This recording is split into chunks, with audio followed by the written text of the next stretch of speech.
Hi, everybody. It's Clara and Kylee here talking about relationships on this podcast episode. I am in a different place, so my background isn't super snazzy, but that's okay. I also have some light coming in. But I'm excited to talk about the subject relationships.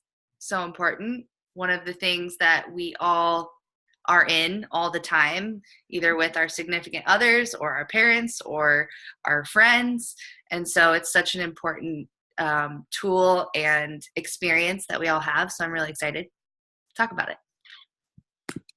Yes. Yeah, we are super excited. And of course, I'm like still in the honeymoon phase, which brings an interesting angle. But I can definitely say that I'm excited to have this conversation. I think the notes that we made does tend to veer towards a relationship with your significant other. But of course, many of these things can be true for all the deep relationships in your life. Yeah. So I think we're going to dive in and kind of share like our story and our history with relationships. So Clara, if you want to dive in first.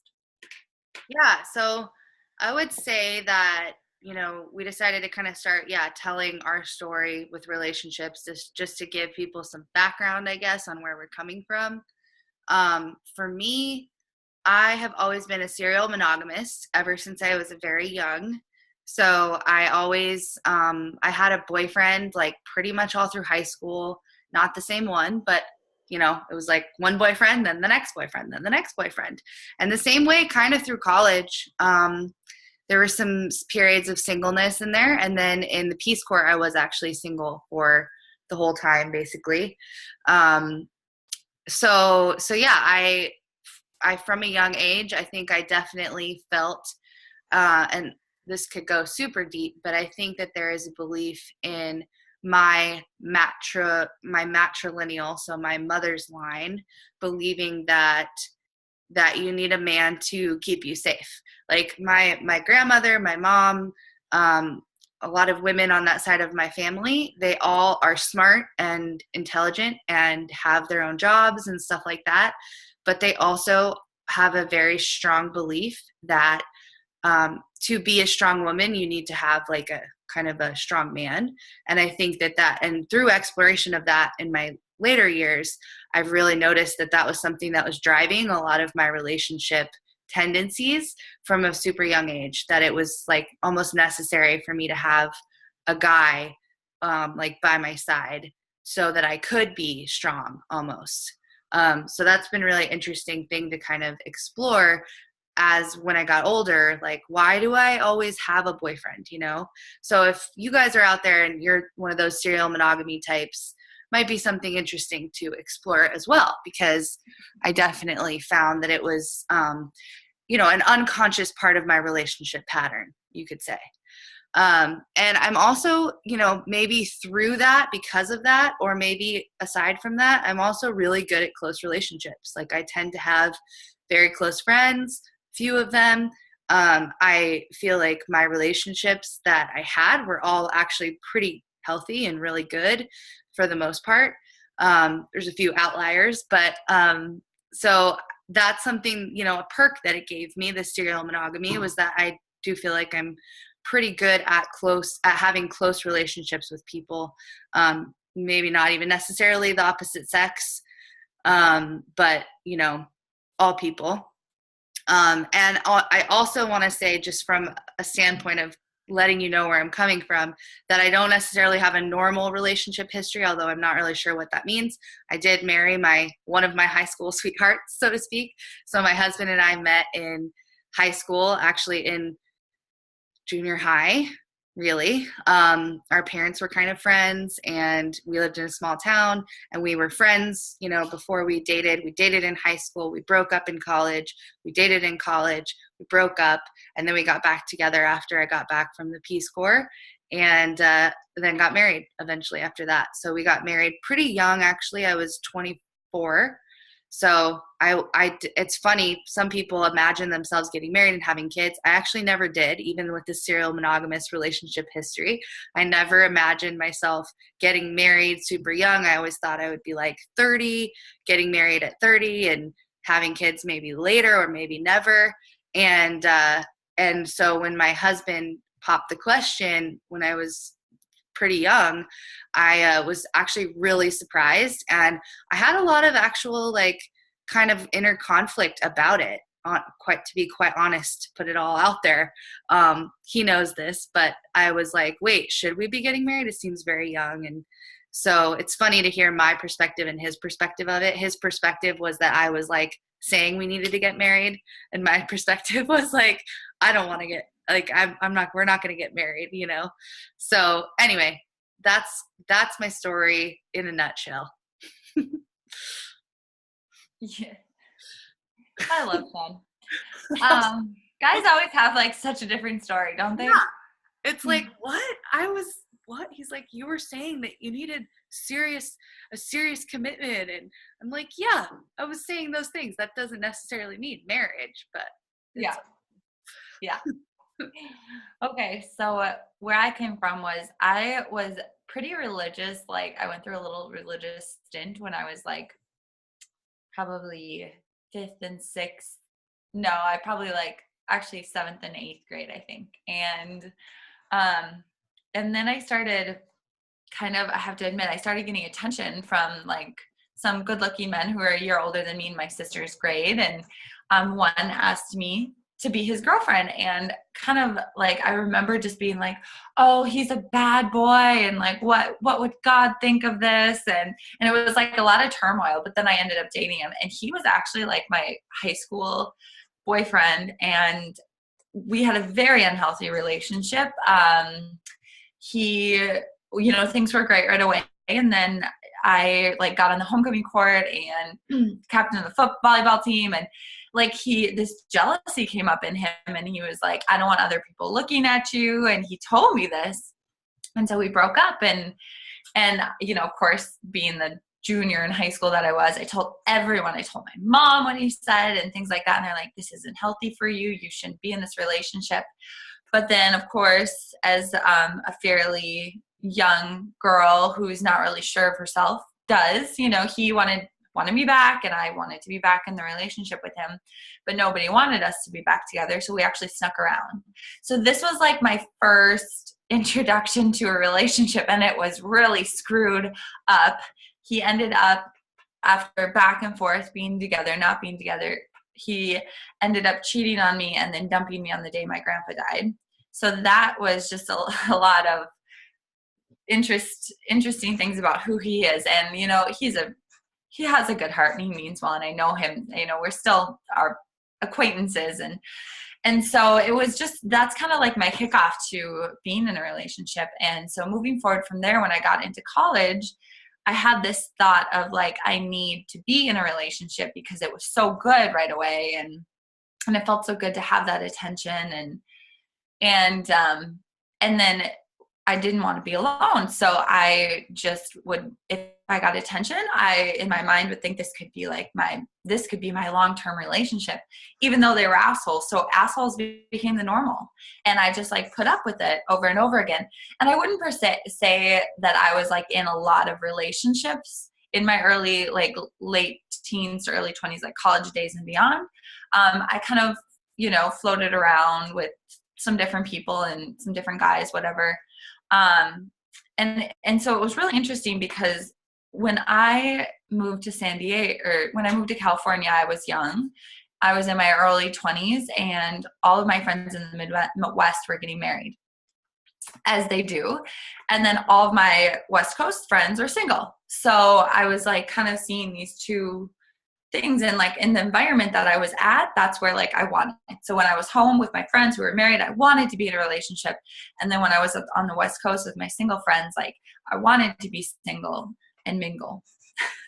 And so it was very interesting when I met Matt, because my now husband, as of like 2.5 weeks, because he was like the most genuinely kind man I had met in a very long time.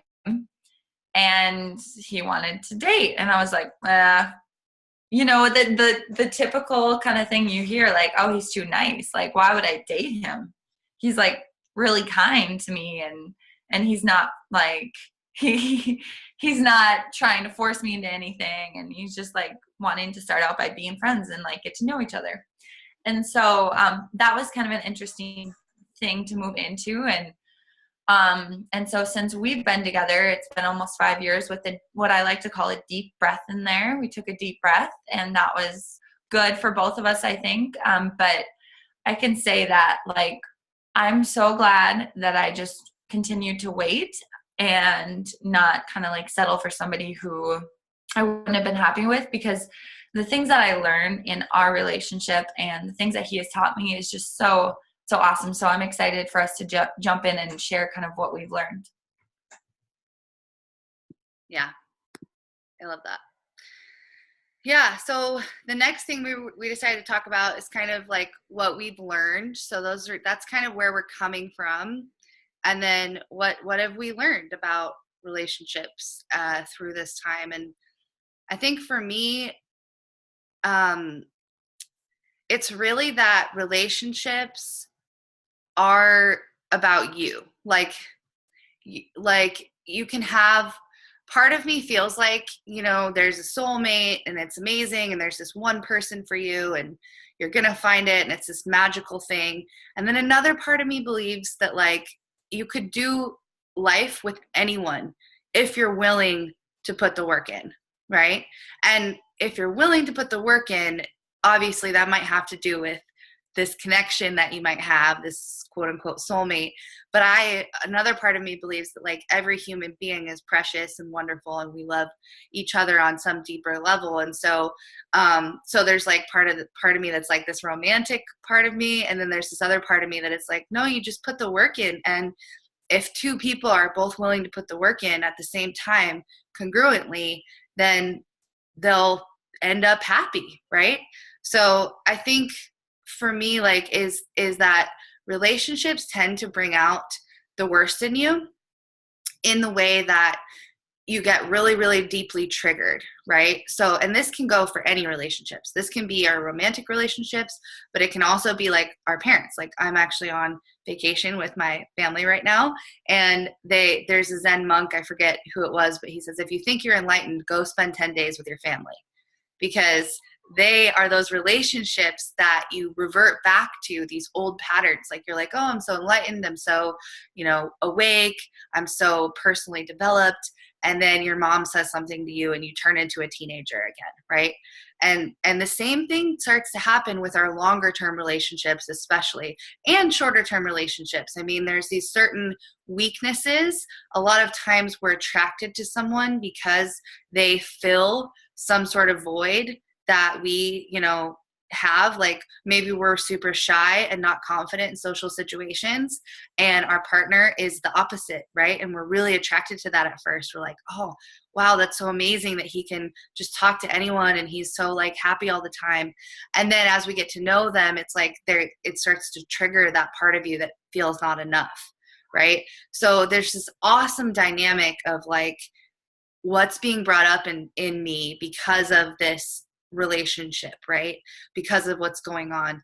And so I think that can be really, really hard, because especially for longer term relationships, to stay in a relationship long term, you have to be willing to see it from the internal perspective, not the external perspective, right? Like, you have to be willing to say, that wasn't you that made me feel that way. There was something inside of me that got pinged, right?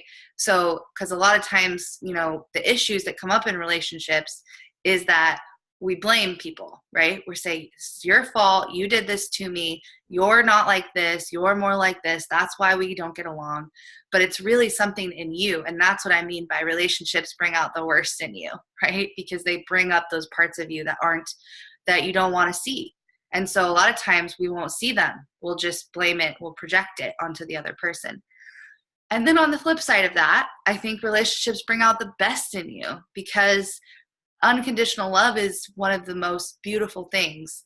And so when you have a partner that you're deeply in love with, that you're deeply willing to do the work with, then that's such a like, it's like the highest form of humanity, right? To be able to see someone's flaws and love them anyway, to be able to say, yeah, I know that this person is wrong, but I can see where they're coming from, right? Like, that's one of the most beautiful things that we can do as human beings, is to like understand and have compassion for someone no matter what. So, you know, I think that's a lot of like kind of an overview of what I've learned through relationships, and that relationships evolve. And so in a longer term relationship, then, you know, you kind of have to evolve together. I used to be kind of like very strict about, like, I was like, monogamy is the way to go. And people who like get divorced, like, it wasn't like I thought divorce was wrong or something. I totally understand. But I did kind of, you know, think like, well, they didn't try hard enough kind of thing. And now I feel like that's not true. I feel like relationships evolve, and sometimes that evolution happens separately, and that's okay. And so I think that, you know, we're kind of with our partners for as long as they're willing to walk with us congruently. And when they're not, then it might be a good time to consider, you know, a divergence of paths as individuals who are trying to grow and be their best selves and move forward in their lives. So that's something that's also kind of evolved, and I've learned through getting older and relationships and that kind of thing. And then they're the greatest spiritual teacher, you know, they're the greatest. And I think that's, again, coming from the way they trigger those shadow parts of ourselves. And so we're either asked to look at those shadow selves, or we're asked to, you know, walk away from the relationship or get into a really unhealthy pattern. That's like, oh, I don't look at those parts of myself, and we don't look at those parts of our relationship.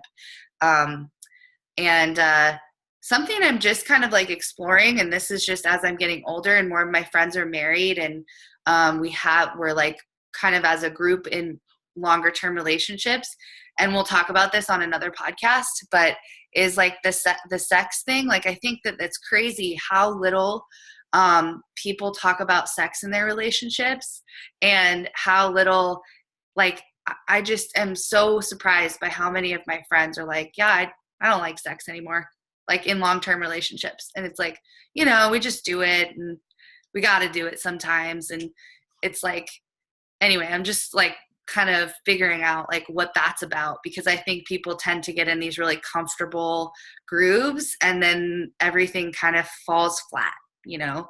And so how do we not do that in a long-term relationship? That's like a huge question. Anyway, what have you learned, Kylee? Yeah, there's so many good things in there that I'm excited to like kind of circle back to. But I think a few of the big ones that I've learned is, and my mom wrote this in a book she gave me for my, I think, bridal shower, and it said, always keep that fresh and new feeling. And I just love that, because my parents are honestly like the best example of that. They've been married for, oh gosh, over 30 years. And I think almost 35, maybe, or more. I can't remember. But anyway, so the point being is that they truly keep the feeling fresh and new by not stagnating, by not letting, kind of like you were saying, letting things just become mundane and average, and being like completely fine with mediocrity. And I think that when it comes to a relationship, you really have to push to step outside of the mediocrity. And in Matt's vows to me, that is one thing that he said: I will always push you to have our relationship step out of that, so that we don't fall into this routine of being mundane and stagnant. Because I think that really does make it for a challenging relationship. So I love that my mom wrote that, and that's kind of what, you know, Matt and I are so. It's also comfortable. Like, I want to point that out. Like, the mundane is comfortable. Yes. So that's why, I mean, there's got to be a reason why people do it, you know? Mm-hmm. And it's like, it is comfortable. It can get really comfortable. Totally. It is. And I think there's got to be a balance between that healthy amount of mundane and comfort, And then the noticing that it's becoming too much and it's becoming too routine. And when with routine, we go through the motions and we don't put emotion into it. So then I think we have to be aware and be present and be intentional so we can inject that almost, if that makes sense. I don't know. Yeah, no, totally. I was going to point that out just because I think a lot of people might be in, if they've been in a long-term relationship, they feel like it's a little mundane. It's like, we have to point out like why that happens, you know, and that it takes effort to keep it fresh. Like that's what your mom was saying. It's like, this is hard. This can be hard sometimes. It can be vulnerable to be like, hey, I feel like things are mundane. Let's spice it up somehow. You know, that's vulnerable. Yeah. Oh, that is so vulnerable. And I think another thing that I really love that I think the girl from Girl Wash Your Face, I think she said this, is not keeping score, because it is so easy to try and keep score in a relationship and then get mad when the other score isn't taken. So, you know, like, oh, I washed the dishes, but he burned the trash or whatever. Like, let go of those, because when you stop keeping score, you'd be amazed at like how much more you want to do for the other person. So that's a big thing I'm learning, is how to stop. And sometimes I find myself trying to keep score. And so it's just being present with that. Another thing that my aunt actually wrote me this beautiful long letter on my wedding day. And it was said, so she's a divorce lawyer. And so she said, I have been married for 37 years and I've seen hundreds of divorces. And what I've gathered is that love is a choice. And it's the cutest letter because it makes you laugh, but it's true. She said, even when he cooks you dinner and it tastes like it's been soaked in like muddy rainwater for a week, love is a choice. And when you clean the house and do the dishes and you mow the lawn and you do all these things and he gets home and he's exhausted and he doesn't know a single thing, he doesn't notice a single thing, love is a choice. And it's like, I love that. And it's so true. That love is a choice. We can't get mad that maybe they didn't notice that we picked up around the house or that we mowed the lawn in that moment, because, you know, everybody's got their own stuff. Yeah, I love that. That's what I meant. That's what I was meaning by like, you know, it could be anyone, right? It could be your soulmate, but it could also be anyone. It's just like it's like, that's perfect. It's a choice. Yeah. Yeah.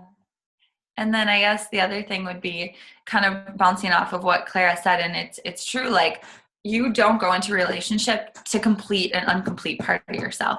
You go into a relationship to like let the shit boil over and then like clean it up and like hold space to grow and be okay with growing and letting your partner grow and growing both individually and together. And so like, when the sooner you realize that about a relationship, the better off you're going to be, because you know what? Everybody is bound to fail and everybody is bound to succeed. And so it just becomes that choice of, I mean, I understand divorce and I understand that there are circumstances, but you know what? There's this silly little meme that says like the difference between our generation and theirs, and it's like a picture of two older people, is that like they tried and we give up or something. And it's true. It's like, yes, there are circumstances for divorce, but how can you work? Because this can be the most challenging thing in your life, but it also can be the most rewarding. And so how can you work in your relationship to regain the feelings that you had at the beginning? So I think that's kind of what I had. I love that. There, you said one thing that just like so resonated with me, and that was letting your partner grow.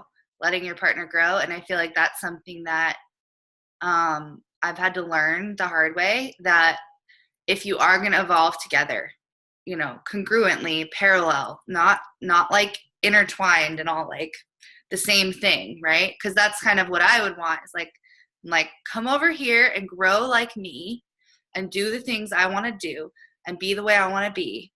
But like, if you're going to have like a zestful relationship, that person has to stay a separate person. Like, you have to be like in awe of them, and you have to be amazed by them, and you have to be like almost confused a little bit by them. Like, in a way, because think about like, you know, when that relationship is fresh, when you first meet someone you really like, you don't know a lot about them. It's kind of like really exciting, and like you're like just learning, oh, that he thinks that's funny, isn't that awesome? Like, there's all these like things you don't really know. And so if you like are forcing the growth to happen intertwinedly, you could say, then you like kind of, that's like that flatness, it starts to be like, oh, you assume you know everything about them. So letting your partner grow like separate from you sometimes can be really frustrating. And there always has to be an element of like willing to cross over and learn about the other person and what they're doing and what they're into, and, not just like scoffing at them, but like letting them grow on their own plane is so important. Because anyway, that's just something personally that I've had to learn how to do, because I tend to be a little bit like controlling kind of, or like demanding, or like I want to do the things I want to do. And it's like to allow to like kind of put a wall up or a boundary somehow up and just say, I'm over here, I'm doing my things, he's over there doing his things. And then kind of like looking from afar and watching it. It's like, wow, I didn't know him, and that's exciting. It's not like sad. It's like exciting. Hopefully that makes sense. Yeah. Mm-hmm. Yeah, I love that. So what do we believe now is the next talking point we were going to go over. So I kind of have five things that I believe are super important, and it's called conscious love. There's books about it. The Path to Conscious Love is a really is a book that's been very helpful for me as far as relationships. It's called Journey of the Heart, The Path to Conscious Love by John Wellwood. It's a really good one about relationships if you're interested. I think that conscious love is this idea of literally like not taking things personally. We might believe that relationships are the most personal thing, and they are one of the most personal things. But if we can stand and listen to our partner's complaints, to their feelings, to what frustrates them, to what angers them, to what makes them sad, and not take it personally, not take personal offense to the fact that our partner thinks that when we chew, it's annoying. If we can just listen to that and allow them to have that opinion, but not take it personally, that is when relationships get super, super good. Because then it's two people being their own people, not being afraid to voice their opinions, interacting with each other. And that's really exciting. And it's hard. Oh my God, is it so hard to allow someone to speak their truth about you. And both people have to be committed to doing this tactfully and kindly and compassionately. It's not about just yelling and, screaming at each other and saying all the things you've ever thought. It's about being super honest and super introspective and talking about how things make you feel. And then you being able to hold space for that. Say, oh my gosh, I hear you when you say it really makes you mad the way I fold the towels. I hear you. I will, take that into consideration, and maybe I'll change the way I fold the towels, and maybe I won't. Maybe we'll have to figure out a way we can both fold the towels that makes us both happy. But, so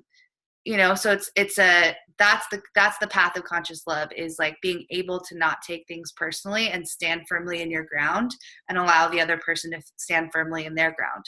And I think the 5 things that go with that are being authentic, being super authentic about who you are and what you're about, being super transparent. This can be really hard, and that's where that tact and compassion comes in, is being very tactful about how you say things and what you say, but still being completely transparent and not lying. Congruence. So, there does have to be a level of values that are congruent with each other, right? Like, your partner also has to value authenticity if you're both going to be authentic. Your partner also has to value transparency if you're both going to be transparent. So there is an element of congruence at the same time as separateness, right? It's that paradox. And then acceptance that someone could be different than you and you could still love them.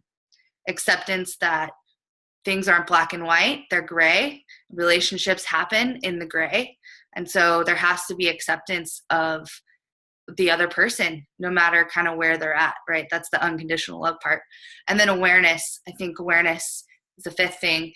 And that's about your own awareness of yourself, you know? So doing the internal work that's required for you to be aware enough when you're in a conversation to say, oh my God, he said this thing and it's really triggering that part of me that feels not good enough. And that's why I get so angry. And maybe you get angry, maybe you have to express some anger, or maybe you just kind of notice that and you're aware enough to say, okay, I'll deal, I'll take care of myself later. I'll hold the space for him to say what he needs to say right now. So those are the 5 then: authenticity, transparency, congruence, acceptance, and awareness, I think.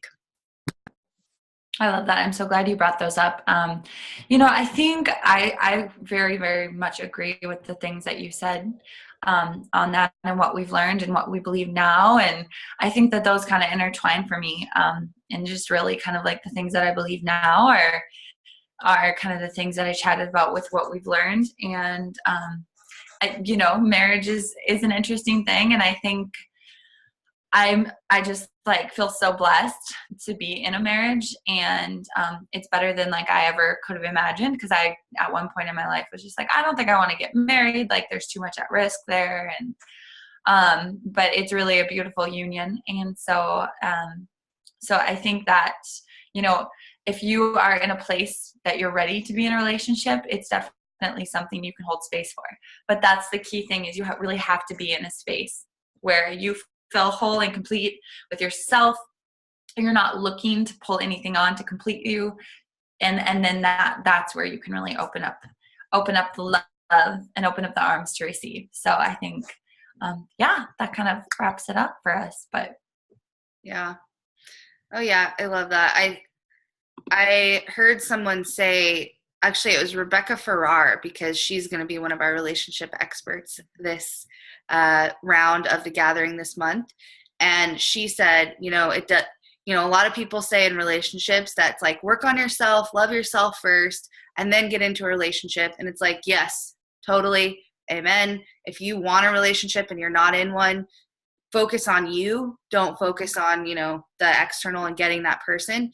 But you can also learn to love yourself through the help of someone else. Mm-hmm. Like, I definitely feel that way with Sean. I feel like he loved me in ways that I didn't love myself for a long time. And like watching him be able to do that was like, oh, like maybe I am lovable, and I didn't need that. That wasn't necessarily the way that it had to happen, but that can also happen. So we can do both. Like we can learn to love ourselves through relationships, and we can learn to love ourselves alone, and we've got to do all of it, Yeah, I love that. Well, guys, I hope that you enjoy this. Hopefully, if you're in the membership site, you love this month about relationships. If you're not part of our membership site, The Gathering, yet, be sure to go to our website, check it out. It's just a community full of women who are lifting one another up, and we really coach and focus on specific topics that really need some attention in our lives. So go check it out. Obviously, reach out to us if you have any questions, and we'll see you on the next week. You guys.